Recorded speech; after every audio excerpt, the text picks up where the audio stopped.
Você tem perguntas e espera serem respondidas? O Espiritismo tem respostas para os desafios da existência humana.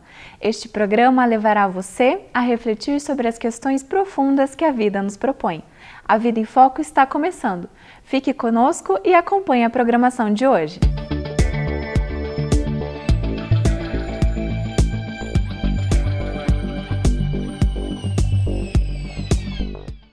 Um dos maiores mistérios da criatura humana se situa na morte, especialmente sobre o que virá depois dela. Desta forma, dependendo dos conceitos que fazemos sobre ela, nós reagimos à sua presença. Há, contudo, situações que provocam extrema dor quando a morte se apresenta. Assim, como lidar com a dor da morte? Como trabalhar este contexto da dor, já que a morte é inevitável? Como garantir que ela não nos desequilibre quando se fizer presente em nossas vidas? A entrevista de hoje fará reflexões em torno do tema Como lidar com a dor da morte? A Vida em Foco traz também curiosidades, crônica, o Espiritismo esclarece e, fechando o encontro de hoje, mais reflexões sobre a doutrina espírita e os ensinamentos de Jesus. Você é o nosso convidado. Fique conosco. Confira agora a crônica da semana. Outro dia, voltávamos de um aniversário no sábado à noite e quase fomos atingidos por um veículo em considerável velocidade, que avançou o semáforo da rua transversal. Um carro vindo na mesma direção e sentido que o nosso não teve a mesma sorte e, em que pese tenha feito a conversão à direita, foi atingido pelo veículo infrator que era conduzido por um jovem embriagado. Felizmente, foram apenas danos materiais, além do susto. 2 dias depois, assistindo a uma palestra na Casa Espírita, tomei conhecimento de uma alarmante estatística brasileira. Em média, 139 jovens morrem por mês em decorrência da violência no trânsito e em razão do uso do álcool. Aliás, esta é a droga que mais mata pessoas pelo mundo e a mais aceita em nossa sociedade. Somos todos dotados de livre-arbítrio, mas sabemos que ele implica a responsabilidade pelos nossos próprios atos.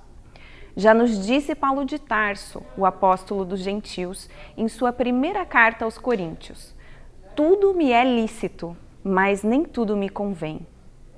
Até quando seremos egoístas a ponto de não darmos valor à vida do nosso semelhante?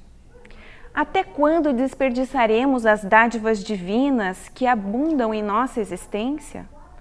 Até quando a vaidade nos turvará a visão e nos fará julgar que somos mais inteligentes do que Deus? Parecem indagações fortes demais.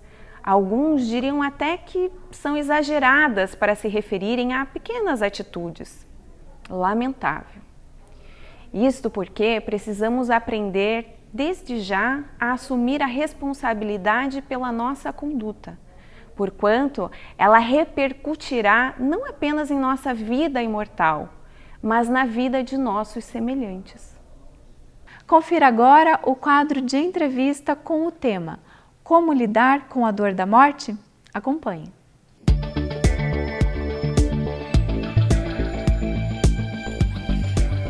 Olá, que bom que você está conosco. Começamos agora o nosso quadro de bate-papo ou entrevista. O benfeitor Emmanuel, pelas mãos de Chico Xavier, dizia que nenhum sofrimento na terra será comparável ao daquele coração que se debruça sobre outro coração, é gelado e querido, que a morte transporta para o grande silêncio. Estamos aqui hoje para falar sobre um dos temas mais dolorosos e desafiadores, que é a morte. E, para falar sobre isso, Orlando Noronha Carneiro, que há 30 anos aproximadamente, se dedica ao trabalho de consolação dessas almas que buscam no Espiritismo o entendimento para esse fenômeno, que é a separação pela morte dos seus entes amados. Orlando, seja muito bem-vindo. Agradeço a oportunidade. Orlando, que na sua atividade profissional, atua com gestão hospitalar e trabalha se movimentando, apesar de ter a sua residência em Curitiba. os estados de São Paulo, Rio de Janeiro, e aproveita enquanto viaja para falar e levar esperança aos corações. Orlando, qual é a grande contribuição que o Espiritismo lança sobre esse tema que é desafiador e doloroso para muita gente, para boa parte da humanidade, que é a morte? Efetivamente, que a morte não existe. Quando Kardec lançou a sonda de investigação das mesas girantes, excluído a questão de origem física ou material, que ele vem tratar com maestria no Livro dos Médiuns, na primeira parte, que é o capítulo 3 e 4 do método e dos sistemas, excluído essa questão material, ele identificou a presença dos espíritos que esclareceram que nada mais eram do que os próprios homens, mas que agora se encontram no mundo espiritual. E a pergunta 150 do Livro dos Espíritos, aí nós vamos verificar que o que será mais belo no Livro dos Espíritos? A pergunta que Kardec formulava ou a resposta dos Espíritos? Sabemos que é uma união perfeita para a codificação da doutrina espírita no Livro dos Espíritos. E na questão 150, Kardec formula aos mensageiros espirituais: se a alma, após a morte, conserva a sua individualidade. E os benfeitores respondem que sim, que não a perde jamais. E conclui: o que seria da alma sem ela, a individualidade? E nós vamos lembrar aqui o apóstolo Paulo,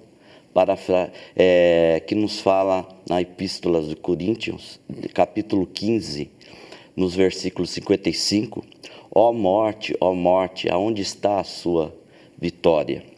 E vamos lembrar o Mestre Jesus, que apareceu para Maria de Magdala, trazendo para nós o sol da imortalidade. E a doutrina espírita vem positivar, através desses fatos que estão registrados desde outras épocas, para nós, que a vida continua, a vida é triunfante e que a morte é apenas um processo natural e biológico da nossa evolução. Então, morrendo, o espírito conserva a sua individualidade, como você disse, e ele guarda também sentimentos, como a saudade daqueles que ficaram, porque aqueles que permanecemos, muitas vezes ficamos atravessados pela dor da saudade. E os que se vão também sentem saudade, Orlando? Sem dúvida. Chico Xavier... E você conviveu com o Chico, né? Sim. Desde 82 tivemos a oportunidade de visitá-lo em Uberaba. O Chico comenta que a dor da saudade é dos dois lados. Mas a gente quer lembrar, na Revista Espírita de janeiro de 1868, uma narrativa de Kardec muito importante que vai elucidar bem essa tua colocação. Kardec denominou como evocação particular. E ele narra uma senhora que perdeu uma filha de 14 anos, vitimada por uma doença dolorosa, e que conhecia uma médium e que informou desta possibilidade do intercâmbio. Mas como não havia uma experiência para tratar dessa situação, que aí nós já entramos na questão da educação mediúnica, que seria um outro tema, procuraram Kardec e efetuaram então uma reunião com a presença da mãe, Kardec ainda comenta, eu, a mãe e a médium. E no início a mãe efetuou uma prece, né, solicitando a presença da filha naquele desespero. E a médium, pela psicografia, acompanhado de Kardec, responde: mãe, estou aqui. E a mãe faz a seguinte pergunta: como que eu posso identificar, saber que é você que está aqui? E, utilizando a faculdade mediúnica da psicografia, da médium presente, simplesmente psicografa Lili, que era um apelido da filha, que era tratava quando muito criança ainda, tenra idade, e que só era do conhecimento da mãe. Era uma particularidade. Uma particularidade, só o conhecimento da mãe, e não era do conhecimento nem da médium e nem de Kardec. E um detalhe a mais para corroborar a presença e a individualidade daquele espírito, como sendo filha naquela encarnação que passou, ela, pela psicografia, pede para que a mãe olhe a caligrafia. E a mãe vai identificar perfeitamente a caligrafia da filha na psicografia. E assim, então, nós vamos ver... Praticamente a inauguração de um processo. E que Kardec depois vai tratar essa questão no céu e inferno, na parte final, onde vai trazer várias informações de várias categorias de espíritos, né, que vão nos trazer também instruções particulares. Orlando, você então mencionou que teve uma convivência aí com Chico Xavier quase durante 20 anos, né? De 82 até a desencarnação do Chico. Nós sabemos que o Chico Xavier dedicou grande parte da sua atividade mediúnica para a consolação através dessas mensagens particulares, essas cartas particulares a muitos corações que iam buscá-lo, né? Em função da morte de uma pessoa querida, sobretudo de filhos, né? São as dores mais lancinantes para os corações maternos mesmo. E você nessa convivência, tem algum fato assim que você queira destacar, algum fato digno de menção nessa experiência de 2 décadas com Chico Xavier? Sem dúvida. Mas assim, depois do intervalo, né? Porque senão as pessoas que estão lá do outro lado não ficam conosco, né? Depois do intervalo, você vai destacar para nós algum fato, né, dessa sua convivência mais estreita, porque eu também tenho curiosidades, né, e gostaria de saber. Certo. Permaneça conosco. Vamos para um breve intervalo e logo voltaremos com a segunda parte da entrevista. Não saia daí.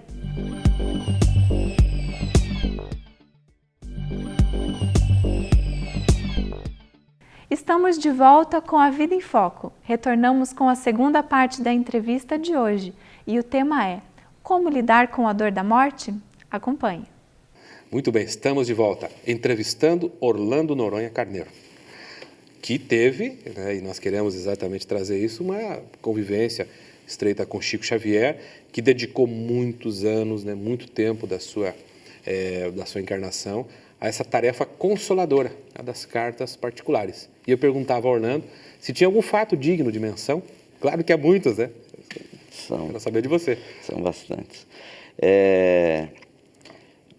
Trazendo essa pergunta, a gente retoma a memória até o Grupo Espírita da Prece em Uberaba, onde ocorriam essas reuniões, mas o fato que eu vou narrar não está numa bibliografia, porque ocorreu comigo pessoalmente. Foi em 1986, em agosto, e a convite do Chico nós fomos almoçar na casa dele. E ele marcou que a gente estivesse ali 11 horas. Quando foi umas 10h30, eu já estava na frente da casa do Chico, né? E ali, caravaneiros do Brasil inteiro. E eu encostei num carro e logo em seguida uma senhora encostou no carro. E eu identifiquei pela fisionomia um sofrimento cruel, uma dor profunda que não precisava expressar em palavras. Era patente ao olhar aquela dor. E eu comecei a confabular com ela. Era comum a gente perguntar para as pessoas por que estava ali, né? E aquela senhora, ela estava com uma bolsa e ela narrou a situação dela. Ela havia perdido, entre aspas, nós sabemos, um filho em Santos. E havia uma dúvida, porque ele estava com uns colegas na praia, estavam sobre as pedras, e havia uma dúvida. Alguns falavam em suicídio, outros falavam que houve uma discussão, e ela estava ali, abriu a bolsa e estava a poder de calmantes, e ela estava ali buscando uma orientação e me disse assim: esta é minha última alternativa de vida. E tanto é que ela abriu a bolsa e me mostrou. Tá vendo isso daqui? Aqui dentro tem um veneno. Se eu não conseguir falar com o Chico, se eu não conseguir entrar na casa dele, não tiver uma informação do meu filho, eu vou partir para o suicídio, porque eu não estou aguentando mais essa dor. Muito bem.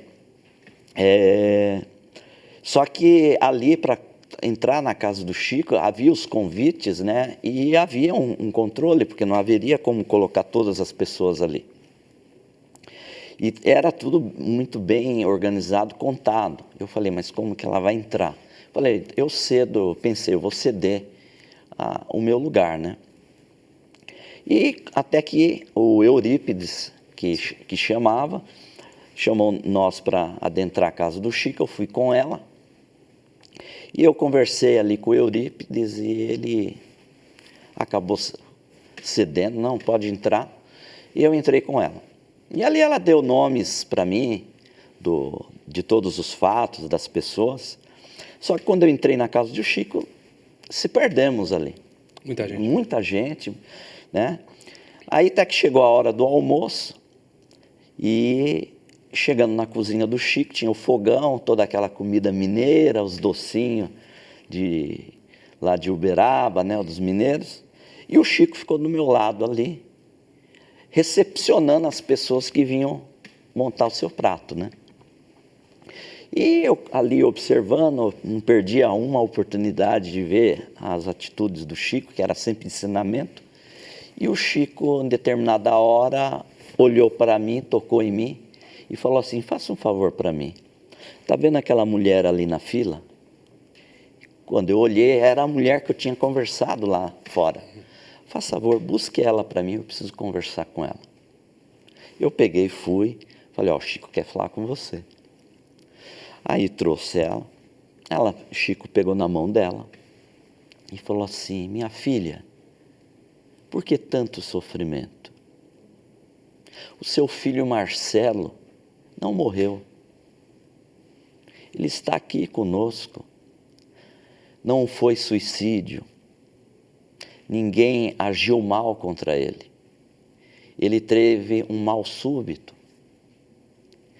E para que você não tenha dúvida que é seu filho que está aqui, ao lado dele está a avó dele, que chama Ambrosina.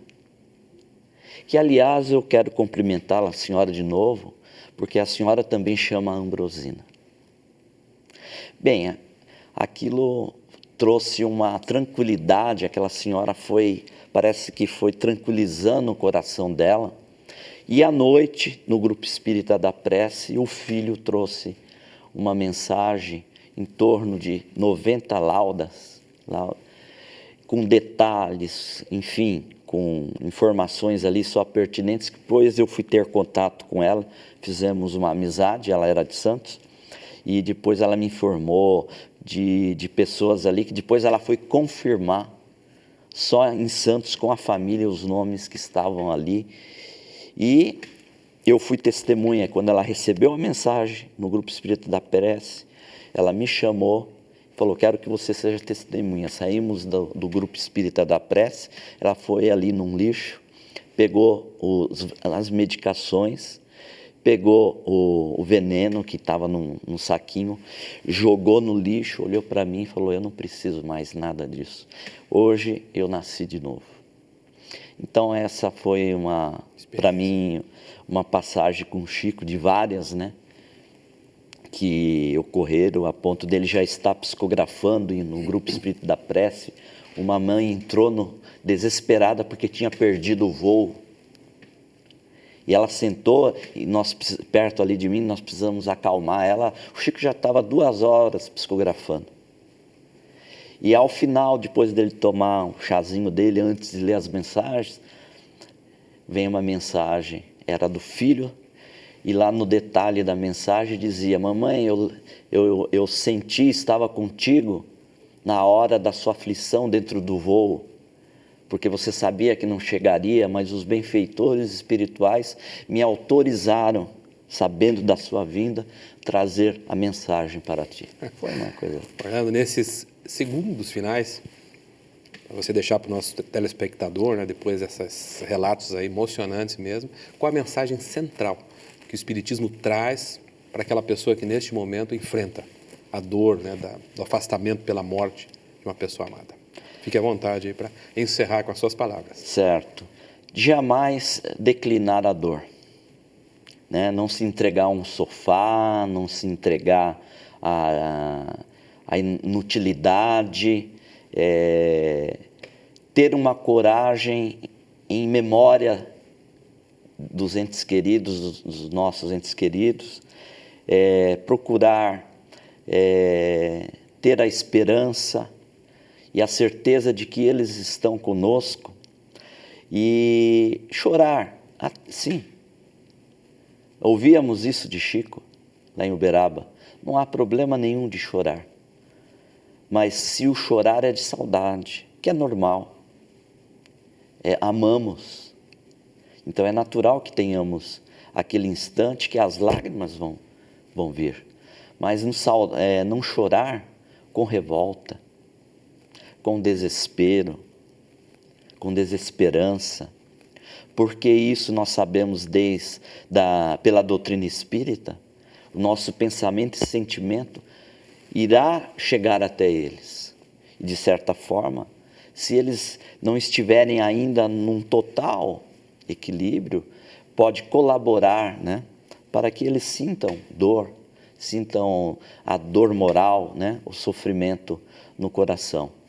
Essa é a mensagem maior dentro da doutrina espírita, porque a vida é triunfante. Orlando, muito obrigado. Muito obrigado pela sua presença. Espero que você venha mais vezes continuar essas histórias. Sem dúvida. E a você que nos acompanhou, nossa gratidão e que o seu dia seja cheio de esperança. Assista agora o quadro O Espiritismo Esclarece. Muitos pensam que Espiritismo é meramente uma filosofia ou uma doutrina que somente trata com os espíritos. Espiritismo é uma doutrina que tem na sua estrutura de formação, filosofia, ciência e proposta moral, o que se constitui numa religião. Toda a sua estrutura se assenta em princípios sustentáveis de consequências morais, razão pela qual não podemos retirar dele nenhum dos pilares que o sustentam, sem trazer-lhe prejuízos à sua integralidade. Só temos Espiritismo quando não dissociamos os seus elementos fundamentais, ou seja, filosofia, ciência e religião. Aos que desejam provar que Espiritismo não é uma religião, dificilmente conseguirão, já que os princípios morais que dimanam das suas estruturas codificadas, acrescidas da natural necessidade de observação dos conteúdos do Evangelho do Cristo, inseridos no âmbito da codificação nas expressões do livro O Evangelho segundo o Espiritismo, se torna impossível dissociá-lo dos aspectos morais de consequências religiosas. Considere que, se fosse pelo fato de tratar com os espíritos desencarnados, ou seja, os chamados mortos, disso já resultaria grandes aspectos morais, pois que este fato possui grande significância, já que nos projeta para a vida imortal. Só por isso já nos remete a uma questão moral. Não são os ensinos de Jesus a nos projetar para a imortalidade? Como desconsiderar tamanha importância que representa a vida além da vida? Portanto, quando a doutrina espírita nos remete ao contato com o mundo espiritual que se constitui no mundo moral, pela própria natureza da relação que já se nos apresentam as feições de uma religião, toda ela de ordem espiritual. Acompanhe o quadro Aprendendo com Kardec, com a participação de Cosme Massi.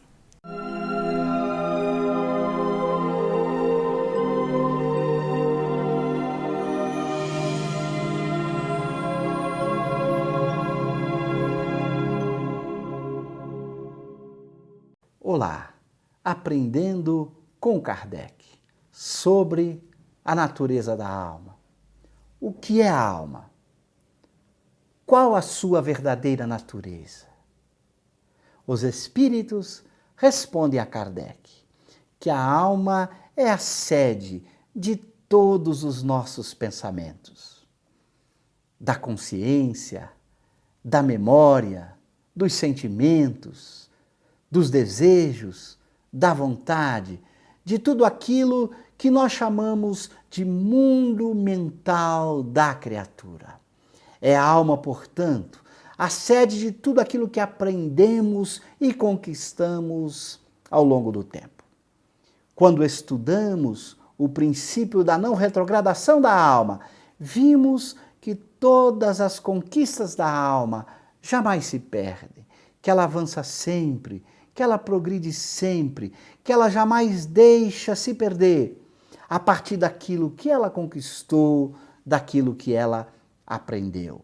Quando pensamos neste princípio da não retrogradação da alma e quando pensamos na alma como sede de todos os pensamentos, somos levados a concluir que a natureza íntima da alma precisa diferir de tudo aquilo que nós chamamos de matéria.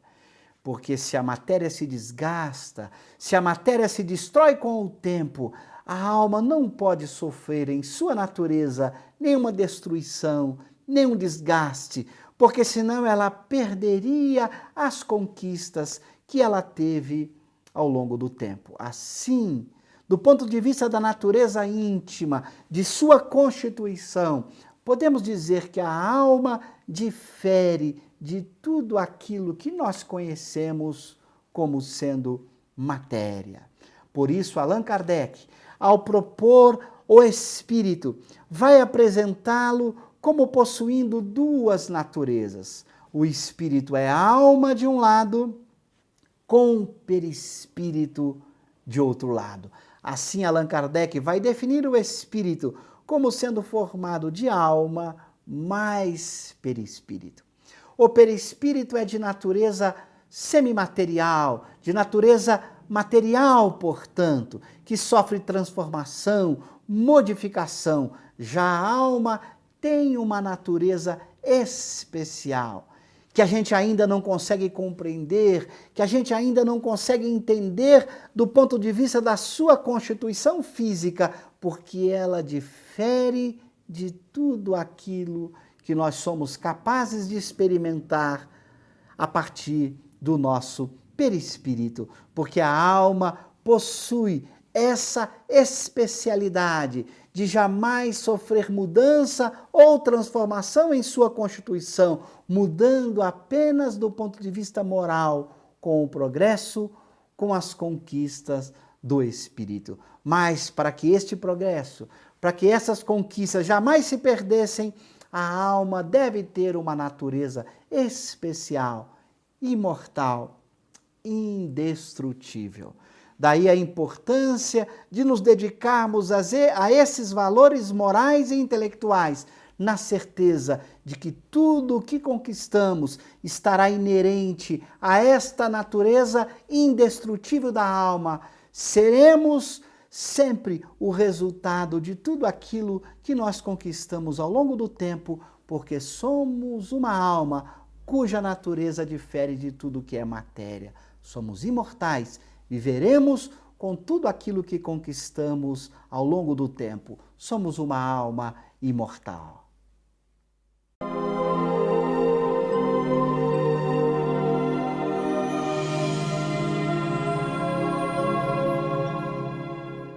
Estamos chegando ao fim de mais uma edição.